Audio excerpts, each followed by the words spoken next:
नमस्कार बच्चों। Turn the bus YouTube channel में आपका स्वागत है। आज हम लोग गोधली पुस्तक गद्य खंड से पाठ 11 नौबत खाने में इबादत पढ़ें। यह इस पाठ का भाग 1 यानी पहला वीडियो है। तो आइए पाठ पढ़ने से पहले हम लोग लेखक के बारे में संक्षिप्त में जान लें। तो इस पाठ के लेखक है यतीन्द्र मिश्र। तो यतीन्द्र मिश्र जी का जन्म सन 1977 में अयोध्या उत्तर प्रदेश में हुआ था। इन्होंने लखनऊ विश्वविद्यालय से हिंदी भाषा और साहित्य में एमए किया था। मूल रूप से यह कवि थे, यानी कि इनकी जो ज्यादातर जो रचनाएं हैं वह कविता में है। इनके 3 कविता संग्रह है। पहला यदा कदा, दूसरा अयोध्या तथा अन्य कविताएं, तीसरा ड्योढ़ी पर अलाप। इनके कुछ पुस्तकें भी हैं। पहला पुस्तक गिरिजा, जो कि संगीत साधना के ऊपर लिखा गया है, और देवप्रिया, जो कि नृत्य के ऊपर लिखा गया है। इनकी रचनाओं के लिए इन्हें बहुत ही सम्मानीय पुरस्कार भी मिले हैं, जैसे भूषण अग्रवाल पुरस्कार, भारतीय भाषा परिषद युवा पुरस्कार, राजीव गांधी राष्ट्रीय एकता पुरस्कार, हेमंत स्मृति कविता पुरस्कार आदि। तो यह सब लेखक के बारे में जानकारी आप लोग याद रखिएगा, क्योंकि परीक्षा में पूछा जाता है। पूछा जाएगा कि इनके कविता संग्रह कौन कौन से हैं, इनके पुस्तकों का नाम क्या है, इन्हें क्या पुरस्कार मिले हैं। तो यह सब जानकारी आप लोग याद रखें। तो आइए हम लोग पाठ को शुरू करते हैं। आइए पाठ शुरू करते हैं। सन 1916 से 1922 के आसपास की काशी, पंचगंगा घाट स्थित बालाजी मंदिर का ड्योढ़ी, ड्योढ़ी का नौबत खाना और नौबत खाने से निकलने वाली मंगल ध्वनि। तो यह जिस समय की बात की जा रही है वह समय है 1916 से 1922 के आसपास की, यानी यह लगभग का अनुमान है। और उस समय की काशी, जो कि वाराणसी नाम से भी जानी जाती है, और वहां पर काशी की पंचगंगा घाट के किनारे जो बालाजी मंदिर है, और उस बालाजी मंदिर के ड्योढ़ी की बात की जा रही है। ड्योढ़ी क्या होता है? प्रवेश द्वार को, यानी दहलीज को ड्योढ़ी कहते हैं। ड्योढ़ी का नौबत खाना, यानी प्रवेश द्वार के ऊपर जो जगह होते हैं वहां पे शहनाई बजाया जाता था, तो उसी को नौबत खाना कहते थे। तो उसी नौबत खाने से निकलने वाली मंगल ध्वनि के बारे में बोलते हैं, यानी बहुत ही शुद्ध पावन जो मंत्रमुग्ध ध्वनि सुनाई देती थी, उसकी बात की जा रही है। तो यह सब कब की समय की बात है? 1916 से 1922 के आसपास की। कमरुद्दीन अभी सिर्फ 6 साल का है और बड़ा भाई शमसुद्दीन 9 साल का। तो कमरुद्दीन कितने वर्ष के हैं? 6 साल के। और उनसे बड़े उनके बड़े भाई हैं शमसुद्दीन, जो कि 9 साल के हैं।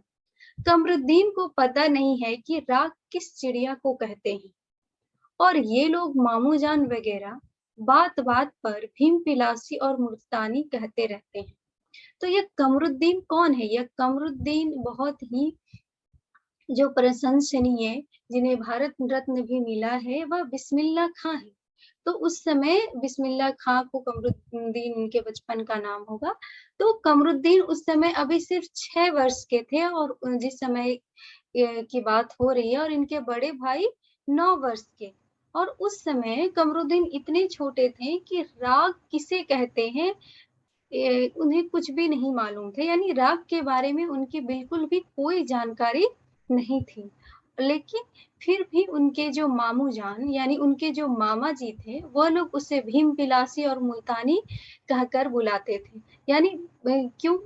इसका मतलब यह है कि उसको पहले से ही इन लोगों ने संगीतकार घोषित कर दिया था। तो भीम पिलासी और मुल्तानी क्या था? यह दोनों ये राग का नाम है। तो लेखक कहते हैं कि अभी कमरुद्दीन को मालूम भी नहीं था कि राग क्या होता है, बिल्कुल भी जानकारी नहीं थी। फिर भी उनके मामा जी उन्हें भीम पिलासी और मुल्तानी कहते थे। क्या वाजिब मतलब हो सकता है इन शब्दों का? इस लिहाज से अभी उम्र नहीं है कमरुद्दीन की कि जान सके इन भारी शब्दों का वजन कितना हो। तो ये भीम पिलासी मुल्तानी शब्द इतने बड़े थे कि उतनी कम उम्र में यानी 6 साल की उम्र में उसका मतलब कमरुद्दीन उसका अर्थ नहीं समझ सकते थे। वह शब्द उनके उम्र के हिसाब से बहुत ही बड़ा था। गोया इतना ज़रूर है कि कमरुद्दीन व शमसुद्दीन के मामात्वय सादिक हुसैन तथा अली बख्श देश के जाने-माने शहनाई वादक हैं। लेखक कहते हैं कि लेकिन यह बात सच है कि कमरुद्दीन और शमसुद्दीन के 2 मामा जी हैं, बड़े मामा सादिक हुसैन और छोटे मामा जी अली बख्श। तो यह दोनों बहुत ही उस समय के जाने-माने शहनाई वादक थे। विभिन्न विभिन्न रियासतों के दरबार में बजाते जाते रहते हैं। रोज नामचे में बालाजी का मंदिर सबसे ऊपर आता है। हर दिन की शुरुआत वही ड्योढ़ी पर होती है। तो क्या होता है कि जो इनके जो 2 मामा जी हैं सादिक हुसैन और अली बख्श दोनों विभिन्न रियासी दरबारों में जाकर शहनाई बजाया करते थे। तो रोजना मची में बालाजी का मंदिर सबसे ऊपर आता था, तो हर दिन की शुरुआत वहीं ड्योढ़ी दहलीज से होती थी। आगे मंदिरों के विग्रह को पता नहीं कितनी समझ है, जो रोज बदल-बदल कर मुल्तानी, कल्याण, ललित और कभी भैरव रागों को सुनते रहते हैं। तो यानी मंदिर के विग्रह के बारे में पता नहीं इनकी कितनी समझ थी कि हर रोज अलग-अलग राग, कभी मुल्तानी, कभी कल्याण, कभी ललित, कभी भैरव, यह सब राग सुनाया जाता है। आगे है, यह खानदानी पेशा है अली बख्श के घर का। बोलते हैं लेखक कि यह अली बख्श कौन है? कमरुद्दीन के मामा जी। तो यह उनके घर का खानदानी पेशा था। खानदानी पेशा का मतलब हो गया जो दादा परदादा यानी पुश्तैनी जो चला आता है, तो यह शहनाई बजाना उनके खानदानी पेशा था। उनके अब्बा जान भी वहीं ड्योढ़ी पर शहनाई बजाते रहते हैं। तो उनके अब्बा जान यानी अली बख्श के पिताजी यानी कमरुद्दीन के नाना जी भी वहीं ड्योढ़ी पर शहनाई बजाते रहते थे। आगे है, कमरुद्दीन का जन्म डुमराव बिहार के एक संगीत प्रेमी परिवार में हुआ है। 5-6 वर्ष डुमराव में बिताकर वह नाना के घर ननिहाल काशी में आ गए। डुमराव का इतिहास में कोई स्थान बनता हो ऐसा कभी नहीं लगा कभी भी। पर यह जरूर है कि शहनाई और डुमराव एक दूसरे के लिए उपयोगी। तो कमरुद्दीन कहाँ के थे? काशी जो बात हो रही है वह तो उनके नाना जी का घर है, ननिहाल है। तो कमरुद्दीन का जन्म बिहार में डुमराव में हुआ था और वह एक संगीत प्रेमी परिवार से संबंध रखते थे, यानी उनका परिवार संगीत प्रेमी था। जब वह 5 से 6 वर्ष के थे, तो वह नाना के घर चले गए थे। कहाँ? काशी में। तो लेखक कहते हैं कि पता नहीं इतिहास में डुमराव का कोई महत्वपूर्ण स्थान था या नहीं, लेकिन शहनाई और डुमराव दोनों एक दूसरे के लिए उपयोगी हैं। कैसे हैं? शहनाई बजाने के लिए रीड का प्रयोग होता है। रीड अंदर से पोली होती है, जिसके सहारे शहनाई को फूंका जाता है। तो लेखक कहते हैं कि क्यों शहनाई और डुमराव दोनों एक दूसरे से जुड़ा हुआ है, क्योंकि शहनाई बजाने के लिए एक रीड का प्रयोग होता है, अंदर जो रहती है शहनाई के अंदर, और रीड में एक पोली होती है। पोली यानी अंदर से खोखला होना। तो रीड के अंदर एक पोली होती है और उसी को फूंक कर शहनाई बजाया जाता है। तो रीड किससे बनी होती है? रीड नरकट, जो कि एक प्रकार का घास है, से बनाई जाती है, जो डुमराव में मुख्यतः सोन नदी के किनारों पर पाई जाती है। तो अब पता चला डुमराव क्यों महत्वपूर्ण है शहनाई के लिए, क्योंकि रीड एक नरकट जो कि एक प्रकार का घास है उससे बनता है और यह नरकट घास डुमराव में सोन नदी के किनारों पर पाए जाते हैं। तो यानी डुमराव में ही शहनाई बनाया जाता था, तो इसलिए डुमराव और शहनाई दोनों एक दूसरे से जुड़े हुए हैं। इतनी ही महत्ता है इस समय डुमराव की, जिसके कारण शहनाई जैसा वाद्य बजता है। तो बोलते हैं कि शहनाई के लिए डुमराव का इतना ही योगदान है कि वहां पे शहनाई बजाने के लिए जो रीड होता है उसके लिए नरकट का उपयोग होता है और वह नरकट डुमराव में है, तो अभी उतनी ही उसकी महत्ता है शहनाई में। फिर कमरुद्दीन जो हम सबके प्रिय हैं, अपने उस्ताद बिस्मिल्लाह खां साहब है। तो आप बताते हैं कि यह कमरुद्दीन कौन है? यह कमरुद्दीन वही उस्ताद बिस्मिल्लाह खां साहब है, जो कि हम सबके बहुत ही प्रिय है। उनका जन्म स्थल भी डुमराव ही है। तो यानी बिस्मिल्लाह खां जी का जन्म स्थल कहाँ है? डुमराव। इनके परदादा उस्ताद सलार हुसैन खां डुमराव निवासी थे। तो यानी इनके परदादा, यानी इनके परदादा कौन हुए? जो दादाजी के पिता हुए, तो इनके परदादा जी हुसैन खां वह डुमराव के निवासी थे। बिस्मिल्लाह खां उस्ताद पैगंबर खां और मिट्टन के छोटे साहबजादे हैं। यानी बिस्मिल्लाह खां किनके बेटे हैं? पैगंबर खां और मिट्टन के छोटे साहबजादे यानी छोटे बेटे हैं।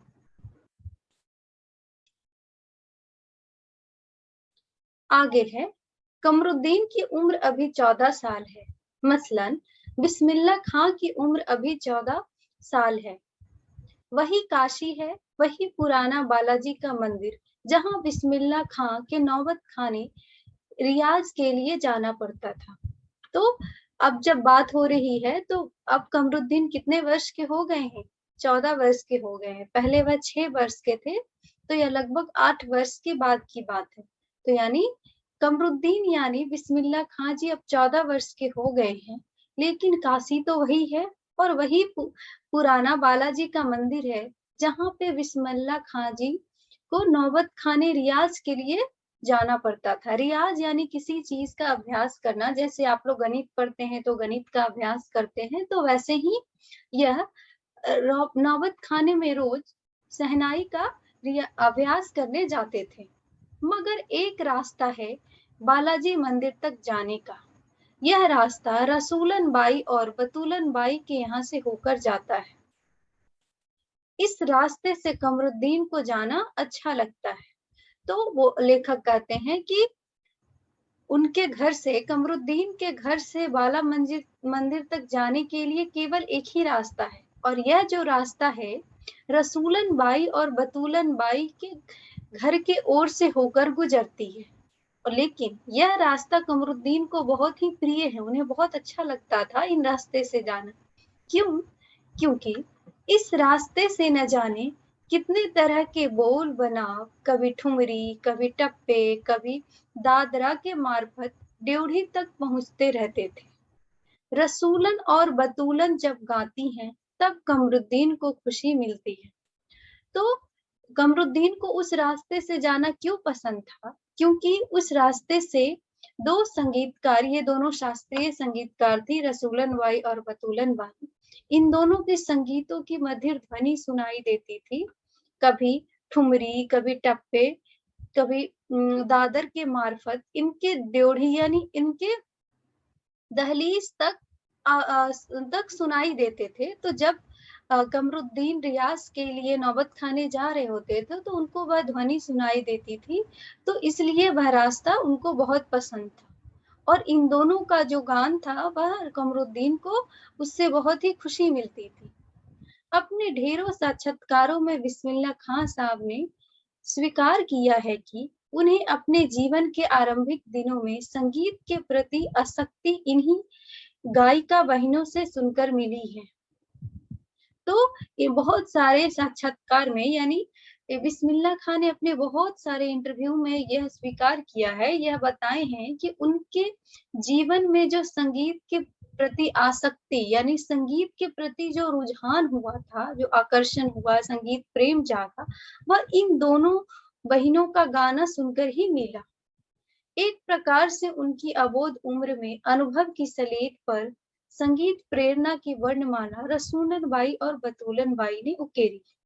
तो लेखक कहते हैं, तो इससे जो यह बिस्मिल्लाह खां जी कह रहे हैं कि उनके कम उम्र में संगीत के प्रति जो उनकी रुझान हुई, वह इन दोनों बहनों के कारण हुई। यानी उनके अबोध यानी कम उम्र में जो उनके स्लेट का मतलब हो गया खाली मस्तिष्क, यानी उनके कोमल मनों पे संगीत का जो गहरा छाप पड़ा है, वह इन उसका योगदान इन दोनों बहनों को जाता है। बोलते हैं स्लेट पर संगीत की वर्णमाला, यानी संगीत का जो शुरुआत होना, हम लोग भाषा कैसे सीखते हैं, पहले वर्णमाला से, तो वही उनके संगीत के प्रति जो आकर्षण है, उनका जो रुझान है, उसका श्रेय इन दोनों बहिनों को जाता है।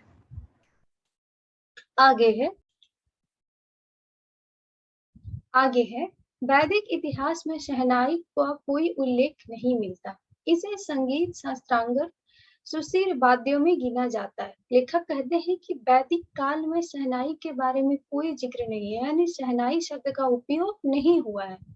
लेकिन संगीत शास्त्र के अंतर्गत इसे सुशील वाद्य कह के बुलाया जाता था। सुशील यानी कोई भी बजाने वाला यंत्र जिसे फूंक कर बजाया जाता है उसे सुशील बोलते हैं, और वाद्य का मतलब हो गया कोई बजाने वाला यंत्र, यानी शहनाई को भी सुशील वाद्यों में ही गिना जाता था। इस शहनाई शब्द का उपयोग वैदिक काल में नहीं हुआ था। अरब देश में फूंक कर बजाए जाने वाले वाद्य यंत्र जिसमें नाड़ी, नरकट या रीढ़ होती है को नय बोलते हैं।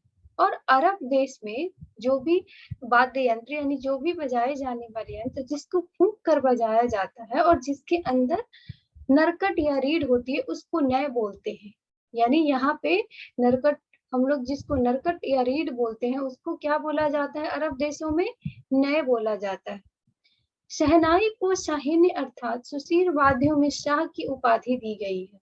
यानी शहनाई का जो नाम पड़ा है वो साहिन्य शब्द से आया है। साहिन्य का मतलब हो गया शाह, यानी जितने भी सुशील वाद्य हैं, यानी जितने भी फूंक कर बजाए जाने वाले वाद्य यंत्र हैं उसमें शहनाई को शाह की उपाधि दी गई है। यानी क्योंकि इसको क्या कर दिया गया है, सबसे उत्तम बताया गया है, यानी बाकी जो फूंक कर बजाए वाले जो यंत्र है उसमें सबसे सुंदर और सबसे अच्छी ध्वनि जो निकलती है वह शहनाई से है। 16वीं शताब्दी के उत्तरार्ध में तानसेन के द्वारा रचित बंदिश जो संगीत राग कल्पद्रुम से प्राप्त होती है में शहनाई, मुरली, बंसी, श्रृंगी एवं मूर्छंद आदि का वर्णन है। लेखक कहते हैं कि 16वीं शताब्दी के उत्तरार्ध में, यानी लगभग जब 16वीं शताब्दी खत्म होने वाला है उसके बाद तानसेन जो कि बहुत बड़े संगीतकार थे, उनका जो संगीत था वो बहुत ही इतना ज्यादा सच्चा था कि बोला जाता था कि जब वह गाते थे तो बारिश हो जाती थी। यानी उनके संगीत में इतनी शक्ति होती थी कि वह कुछ समय के लिए वहां की परिस्थिति को जैसे चाहते थे वैसा बदल देते थे, यानी वह बहुत ही अच्छे संगीतकार थे। तो उनकी जो रचनाएं हैं जैसे बंदिश और कल्पद्रुम, उसमें शहनाई, मुरली, बंसी, श्रृंगी एवं मूर्छंद इन सब का जिक्र है। तो इसको आप याद रखिएगा कि तानसेन का जो कल्पद्रुम है उसमें किसका किसका वर्णन किया गया है, तो इन सभी का वर्णन किया गया है। आगे है अवधि पारंपरिक लोक गीतों एवं चैती में शहनाई का उल्लेख बार बार मिलता है। तो बोलते हैं कि अवधि यानी अवध जो कि अयोध्या में है, अवध में पारंपरिक जो लोकगीत होता था या फिर जो चैती गाया जाता था उसमें शहनाई का जिक्र बार बार हुआ है। यानी इनके लोक गीतों में जो भी गान होते थे और या जब चैती गाया जाता था तो उसमें शहनाई का उपयोग होता था। मंगल का परिवेश प्रतिष्ठित करने वाला यह वाद्य इन जगहों पर मांगलिक विधि विधानों के अवसर पर ही प्रयुक्त हुआ है। यानी बोलते हैं कि इन जगहों पे यानी अयोध्या में तो जो भी मंगल कार्य यानी जैसे मुंडन हो गया, शादी विवाह हो गया, कोई पर्व त्योहार हो गया, तो इन सब में शहनाई वाद्य यंत्र का उपयोग होता था। तो इन जगहों पे मंगलिक कार्य में शहनाई प्रयोग होता था संगीत के साथ साथ। दक्षिण भारत के मंगल वाद्य नागस्वरम की तरह शहनाई प्रभाती की मंगल ध्वनि का संपूरक है। यानी दक्षिण भारत में भी वाद्य यानी नागस्वरम के नाम से यह शहनाई जानी जाती थी और वहां भी मंगल ध्वनि को यह संपूरक करता है, यानी यह पूरा करता है। तो वहां भी जो भी मांगलिक कार्य होते थे तो उसमें शहनाई बजाया जाता था जिसको क्या बोला जाता था, नागस्वरम। आगे है शहनाई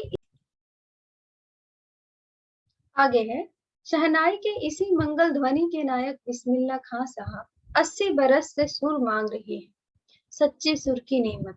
80 बरस की पांचों वक्त वाली नमाज इसी सुर को पाने की प्रार्थना में खर्च हो जाती है।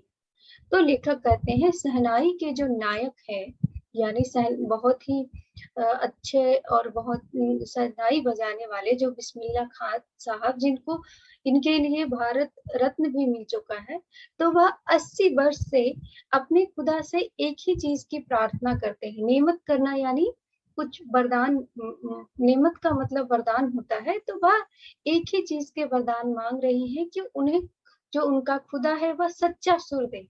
तो बहुत बहुत ही अपने धर्म को बहुत ही अच्छे से पालन करते थे। तो मुसलमानों में एक दिन में 5 बार नमाज अदा किया जाता है, या दिन में 5 बार नमाज पढ़ा जाता था। तो वो पांचों वक्त का नमाज पूरे 80 वर्ष तक नियमित रूप से अदा करते थे, और वह पांचों वक्त की नमाज में एक ही चीज की प्रार्थना करते थे कि जो खुदा है उनको सच्चा सुर दे। तो इसलिए उनका जो 80 बरस तक पांचों वर्ष का नमाज है, वह किस चीज में खर्च हो जाता है? एक सच्चा सुर मांगने में। लाखों सजदे इसी एक सच्चे सुर की इबादत में खुदा के आगे झुकते हैं। वे नमाज के बाद सजदे में गिड़गिड़ाते हैं, हे मालिक एक सुर बख्श दे। यानी उन्होंने लाखों सजदे किए, यानी लाखों प्रार्थना किया कि बस खुदा क्या करे उन्हें, वह खुदा के सामने सर झुकाते हैं कि उन्हें सच्चा सुर दे। वे गिड़गिड़ाते हैं, यानी बहुत ही विनम्र भाव से अपने खुदा से प्रार्थना करते हैं और कहते हैं, मेरे मालिक एक सच्चा सुर बख्श दे, यानी एक सच्चा सुर उन्हें प्रदान करे। सुर में वह तासीर पैदा कर कि आंखों से सच्चे मोती की तरह अनगढ़ आंसू निकल आए। बोलते हैं कि उनके खुदा उनको ऐसा सच्चा सुर दे कि जिसको सुन के लोगों का जो मन है वह शांत हो जाए और उनके आंखों से सच्चे आंसू निकल जाए। उनको यकीन है कभी खुदा यूं ही उन पर मेहरबान होगा और अपनी झोली से सुर का फल निकालकर उनकी ओर उछालेगा, फिर कहेगा, ले जा कमरुद्दीन इसको खा ले और कर ले अपनी मुराद पूरी। तो उनको अपने खुदा पे बहुत ही विश्वास है, और उनको यह विश्वास था कि एक दिन ऐसा जरूर होगा कि खुदा क्या करेंगे, उनको सच्चा सुर प्रदान करेंगे। यानी यहाँ पे इस बात का कहने का यही मतलब हुआ कि अपने झोली से सच्चे सुर का फल निकाल के दे देंगे। वाकई में सुर तो कोई फल है नहीं, तो उनका यकीन था कि खुदा उन पे जरूर मेहरबान होंगे, या एक दिन बहुत प्रसन्न हो जाएंगे और उन्हें सच्चा सुर प्रदान करेंगे जिसको सुनकर लोगों का मन आनंद हो जाए। तो आज यहीं तक रहने देते हैं, अगले वीडियो में फिर से मिलते हैं, आगे पाठ पढ़ेंगे। धन्यवाद।